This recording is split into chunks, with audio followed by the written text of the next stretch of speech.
Welcome to MK7 TV. Chittoor జిల్లా SP Shri Tushar Dudi IPS గారి ఆదేశాల మేరకు చిత్తూరు అడిషనల్ ఎస్పీ ఆపరేషన్స్ మరియు incharge admin Shri S R Rajasekhar Raju, Chittoor sub division DSP Shri T Sainath మరియు డిటిసి డిఎస్పీ శ్రీ రాంబాబు గారు ప్రజా ఫిర్యాదుల పరిష్కార కార్యక్రమాన్ని సోమవారం జిల్లా ఏఆర్ పోలీస్ కార్యాలయంలో నిర్వహించారు. ఈ కార్యక్రమంలో ప్రజల నుండి 30 ఫిర్యాదుల్ని స్వీకరించారు. ప్రజల ఫిర్యాదుల పరిష్కారంలో ఆలస్యం లేకుండా వాటిని సమర్థవంతంగా తీర్చాలంటూ అడిషనల్ ఎస్పీ గారు అధికారులని ఆదేశించారు. ఫిర్యాదుదారులు జిల్లా నలుమూలల నుంచి వచ్చి అడిషనల్ ఎస్పీ గారిని కలిసి తమ సమస్యల్ని విన్నవించుకున్నారు.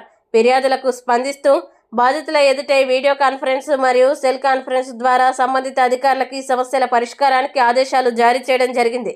ఫిర్యాదులన్నింటిపైన చట్టపరమైన విచారణ జరిపి నిర్దేశించిన గడువులోగా సమస్యలు పరిష్కరించాలంటూ స్పష్టం చేశారు.